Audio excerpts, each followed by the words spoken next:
The most widely held idea on Shin Hati's fate is shockingly similar to the one Star Wars averted with Kylo Ren, who has swiftly become as a favorite among Ahsoka watchers. Shin Hati is Baylan Skoll's Dark Jedi Padawan, and she is portrayed by Ivana Sakno. With their distinctive orange lightsabers and mysterious goals, Shin and her master continue to be somewhat of a mystery. Shin Hati and Jedi Padawan Sabine Wren have a ferocious rivalry because Ahsoka set them up in opposition to one another. Many viewers have likened them to Rey and Kylo Ren, since the latter consistently undervalue the former, and their battles appear to be more a war of wills than anything else, with neither ready to break the other's stare. Due to these similarities, many people predict Shin would follow Kylo Ren on a surprise route that he never did. Ahsoka's new lightsaber breaks Star Wars tradition after 46 years, and not just because it's orange. Shin has demonstrated that she only truly understands what Baylan informs her, particularly when it comes to Jedi and the Force. As seen specifically in Ahsoka Episode 6, Shin has been inspired to look beyond Baylan's words. As a result of her encounters with Sabine and Ahsoka, she has started to wonder what Baylan wants on Peridea, and implies that she has no intention of staying there, even if her master wants to. This demonstrates a degree of turmoil that was not there in Kylo Ren,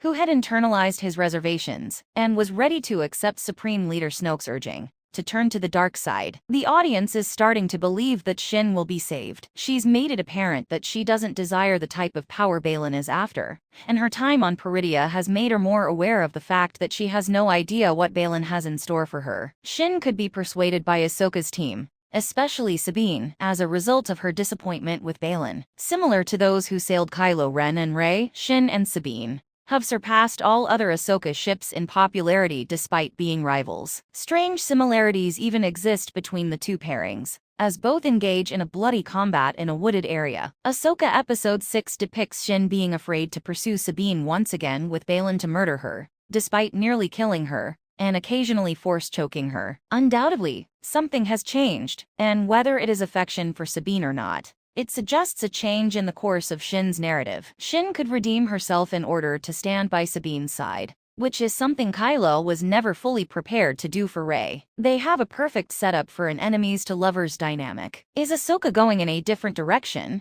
or will this Shin Hati work out? Although it's hoped that this Shin will materialize and provide Ahsoka the redemption arc Kylo never really received, Ahsoka might potentially be heading in another way. Shin still appears to desire some form of authority, but not the type that Baylan is after. As seen by the force choking of Sabine in Ahsoka Episode 4, and her subsequent release only at Baylan's order, Shin has clearly been comfortable embracing power. Perhaps said, given that Shin is accustomed to doing what she is told, it's still possible that Sabine, or perhaps Ahsoka, may persuade her to choose life rather than power. Shin could end up killing her master for whatever power she craves, following Kylo's example. If she continues on her current course at Baylan's side, it's more likely, though, that she chooses an unexpected path and defies her boss as a kind of atonement. Shin just needs the opportunity to comprehend Jedi viewpoints from those of Sabine, Ezra, and Ahsoka, and then she might be able to break free and choose her own course. It would be intriguing to see Shin find atonement in Ahsoka,